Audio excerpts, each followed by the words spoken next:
तदा ते भ्रातरः सर्वे सदस्वैः स्वर्णभूषितैः अनवगच्छन् रथैर्विप्रा व्यासधौम्यादयस्तथा।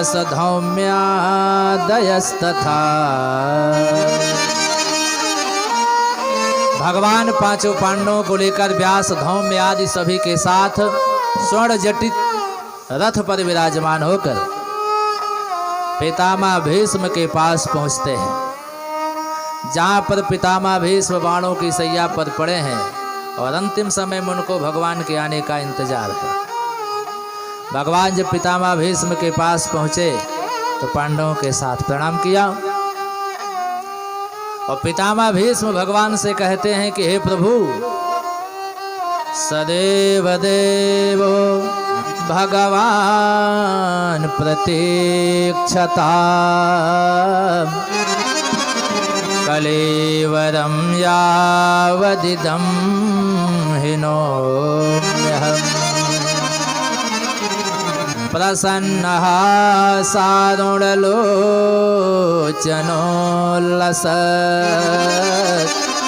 मुखाम्बुजो ध्यानपथश्चतुर्भुजः।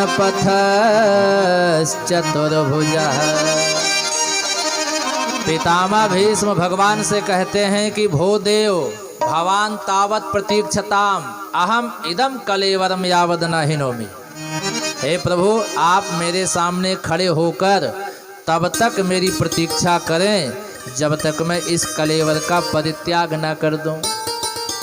क्या बात है, कितना भक्ति का प्रभाव देखिए सज्जनों। आज भक्ति का अद्भुत प्रभाव ये है कि आज भक्त भगवान के सामने, आज जब भगवान भक्त के सामने खड़े हैं तो भक्त भगवान को खड़े होने का तरीका सिखा रहा है। अच्छा जरा विचार करें, हम सब भी अपने आप को भगवान का भक्त मानते हैं, है ना? लेकिन अगर भगवान हमारे सामने आए और हम भगवान से कहें कि प्रभु आप हमारे सामने आए तो हो पर ठीक से खड़े नहीं हो, तो हंसी की बात है कि नहीं? कितनी अटपटी बात है। भक्त भगवान को उठना बैठना सिखाए, भक्त भगवान को खड़े होने का तरीका सिखाए, बात कितनी अटपटी लगती है।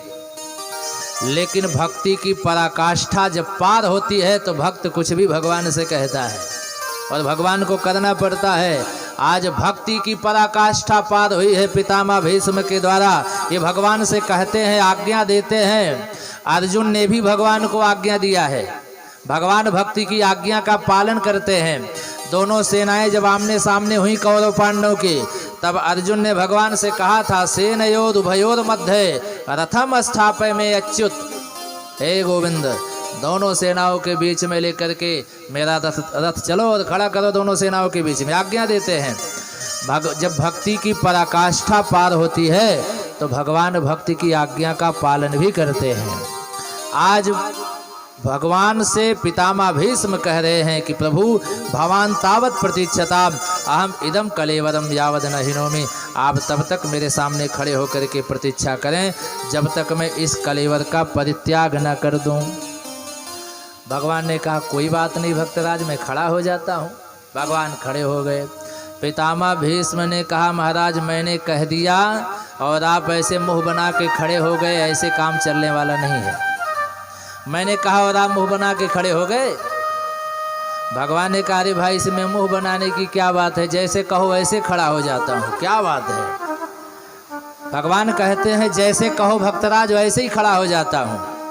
तब पितामह भीष्म कहते हैं प्रसन्नः सारुणलोचनोल्लसत्। मेरे ध्यान के पथ पर महाराज आप चतुर्भुज रूप में मंद मंद मुस्कान करते हुए खड़े हो जाओ। मैं आज आपकी मंद मुस्कान अपने ध्यान के पथ पर देखना चाहता हूँ। आपकी चतुर्भुजा जो स्वरूप है चतुर्भुज की, ऐसी दिव्य सुंदरता अलौकिक छटा का मैं मंद मुस्कान के साथ दर्शन करना चाहता हूँ। भगवान ने कहा कोई बात नहीं भक्तराज, मुस्कान करते ही आपको मिलूंगा, मुस्कुराते हुए ही मैं आपको मिलता हूँ। एक अद्भुत बात आपको बताऊं सज्जनों, आज पितामह भीष्म भगवान के किस रूप का ध्यान करना चाहते हैं वह वर्णन यहाँ पर मिल रहा है। हमको आपको भी यही सीख लेनी चाहिए कि हम भगवान के मूर्ति की पूजा तो करते हैं, भगवान के स्वरूप की पूजा तो करते हैं, लेकिन किस स्वरूप की पूजा करनी चाहिए इसका भी ध्यान देना चाहिए। कौन से स्वरूप की पूजा करनी चाहिए, है ना, इसका भी ध्यान होना चाहिए। जैसे कभी कभी जो हनुमान जी के भक्त होते हैं वो हनुमान जी की आराधना करते हैं, पूजा करते हैं, हनुमान जी की मूर्ति भी स्थापित करते हैं, लेकिन भगवान हनुमान जी की ऐसी मूर्ति स्थापित कर देते हैं जहाँ पर हनुमान जी स्वयं इमरजेंसी में होते हैं। बोलिए हनुमंत लाल की जय हो। हनुमान जी इमरजेंसी में कब होते हैं? जब ये संजीवनी बूटी लेके जाते रहते हैं, लक्ष्मण का प्राण संकट में है, सवेरा होने के पहले ही पहुंचना है, और हनुमान जी संजीवनी बूटी लेके उड़े जा रहे हों और रास्ते में आप कहो हे हनुमान जी जय हनुमान ज्ञान गुण सागर जय कपीसतो लोक उजागर, हे महाराज हमारी भी सुनते जाइए। यद्यपि ऐसी अलौकिक शक्तियों के लिए कुछ भी असंभव नहीं है, लेकिन फिर भी विचार करने की बात है। भगवान तो उस समय संकट में स्वयं हैं और ये हनुमान जी महाराज ये संजीवनी बूटी लेके जा रहे हैं, आप बुलाओगे नहीं रुकेंगे।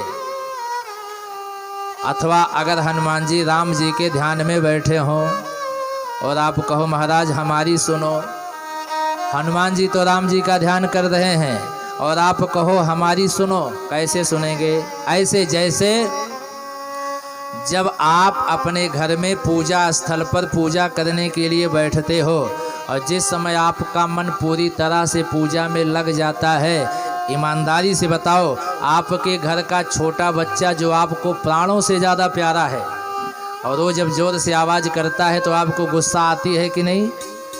क्योंकि आपकी पूजा में बाधा पहुंचती है उस छोटे से बच्चे से, भले ही प्राणों से ज़्यादा प्यारा है, लेकिन आपका मन पूजा में लग गया है, इसलिए आज आपको वह भी दुख दे रहा है। तो राम जी के ध्यान में हनुमान जी जब विराजमान है तो आपकी कैसे सुनेंगे? कुछ लोग दुर्गा जी की आराधना करते हैं तो महिषासुर मर्दिनी की फोटो लगा देते हैं, मूर्ति लगा देते हैं। अब बताओ जिसमें देवी जी महिषासुर का मर्दन कर रही हैं, आपकी कैसे सुनेगी? अरे आप ऐसी मूर्ति का ध्यान करो जिसमें वरद हस्त मुद्रा में विराजमान हो। आज इसीलिए पितामह भीष्म भगवान से कह रहे हैं आपके प्रभु अनेकानि रूपाणि नामानि सन्ति, आपके अनेक नाम हैं, अनेक रूप हैं, पर मुझे आज हर रूप का ध्यान नहीं करना है।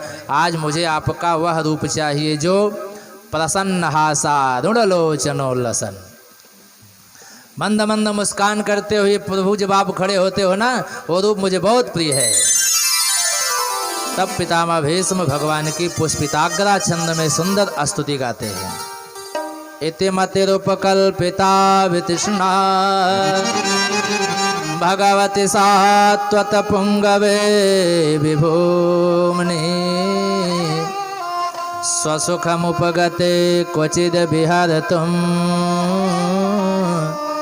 प्रकृतिमुपेयुषु यदभव प्रवाह।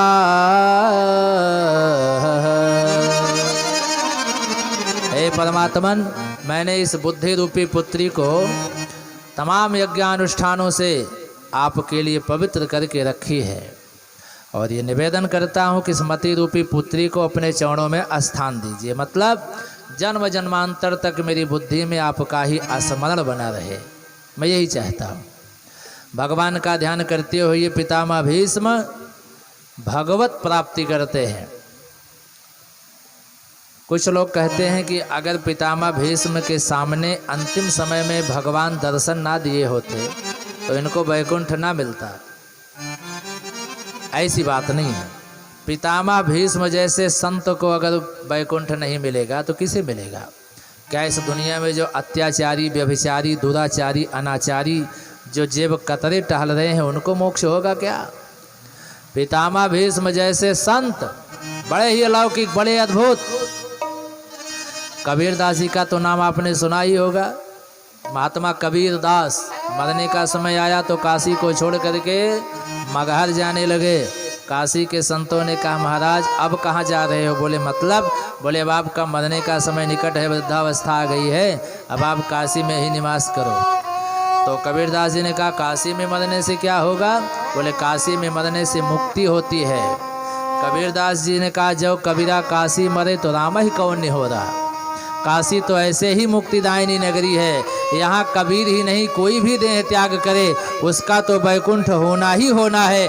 अगर यह कबीर मगहर में देह त्याग करता है वहाँ उद्धार होता है, तब ये कबीर जानेगा कि राम की कृपा इस कबीर पर है। इतने भक्ति से इतने विश्वास से कौन बोल सकता है? केवल भगवान का असली भक्त बोल सकता है। बस जो भगवान का असली भक्त होगा, जिसको अपनी भक्ति पर भगवान की शक्ति पर पूरा भरोसा होता है, वही इतने विश्वास से बोलता है कि मैं कहीं भी रहूं और कहीं भी देह त्याग करूं, राम की कृपा तो होनी ही होनी है।